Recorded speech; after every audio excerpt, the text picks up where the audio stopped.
Right, John, you just finished your breakfast while Gavin was talking there. Ireland are a tough nut to crack. Yeah, they're a side that they've been together for a while. We've got some new faces in our side, but the guys that have played with Ireland over the last few years are experienced cricketers, and I think they've got 4 county cricketers on their side. You know, dovetail with a bit of experience in Trent Johnson. So they'll be a tough side. They're a well-oiled unit. Now you've played a number of these tournaments, John, in fact going way back, what, 12, 15 years ago, really. Yeah, 97 was the first one, yeah. What do you actually have to do to win in these tournaments? I think you've got to be consistent, Mike. You know, with all due respect to associate nations sometimes make the basic mistakes, and we can try and be consistent throughout the tournament. You know, we're going to have our ups and downs. We're going to be slightly inconsistent in certain areas of the game, in certain matches, but if we can try and, you know, keep on an even keel, not get too excited, not get too down if things don't go well for us, I think we'll do okay. You're nursing an elbow niggle. How's it going? Yeah, not bad. It's funny elbow. Gav said my humour was poor, so maybe I've got an injury on my funny bone here. It's not too bad. I'll hopefully be fit for tomorrow.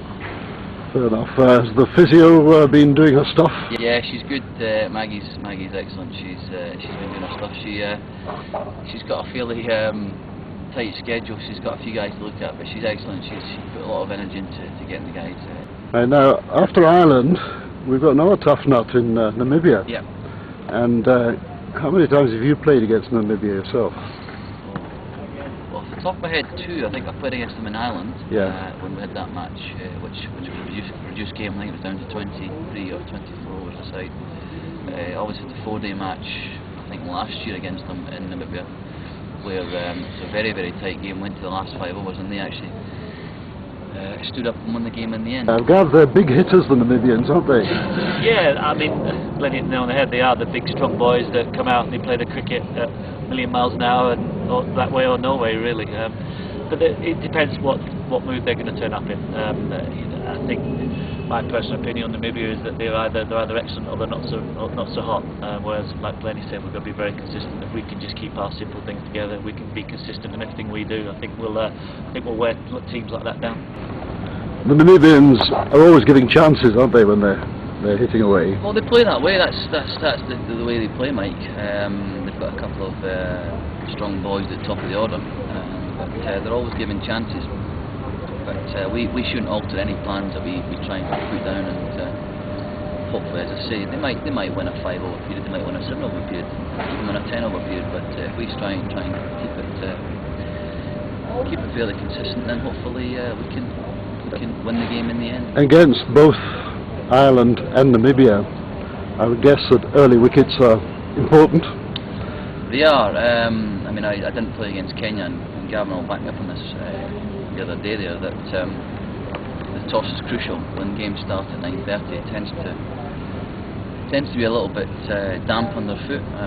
So, you know, if you do bowl first, you can't afford to get the ball slightly slower. It does swing and does seam around. So, you know, if you can grab a couple of early wickets, I mean, everyone knows that in one-day cricket it's wickets that kill games. So, yeah, early wickets are vital, but they're vital throughout the innings. But Blain with the bat got a pretty good average, I think. Yeah, lucky to whack a few at the end, but we've got some guys in good nick down the order. Craig Wright's in some good form, and Colin Smith in the middle there is good at the moment. So, I mean, I'll just fit in wherever the side need me, but we'll see what happens. It's McCallum at the moment. He's in great form. Yeah, I mean, the first I've seen him in, really, I've seen a bit of him in the nets. I've been in a few days, but just from ball 1, batting with him the other day, he kept the tempo. You know, he just did the timing. His timing was immaculate, and every shot, his shot selection is very good. But it's boiled down to what I said to you before. I mean, everything we do is all about confidence, and he seems to be sort of riding high. And if we can get, I think, 4 confident players, 4 players in good nick, can win your games. So everybody, the 7 people around you can chip in.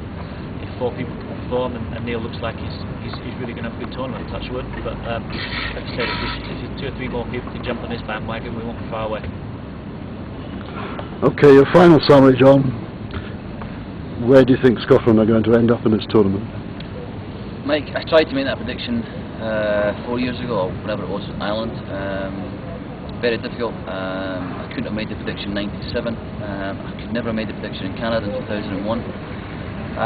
If you ask me that question in a week's time, I'll give you my honest answer. But until we get the first round of matches out of the way, until we assess conditions, until we see how guys are shaping up under the pressure, because the pressure is the biggest thing in this tournament, then I can give you an honest assessment. But at the moment, I really don't know. Obviously, on paper, we're one of the favourites to win the tournament, or even come in the top three. But time will tell. Ask me that same question in a week's time, and I'll give you an answer.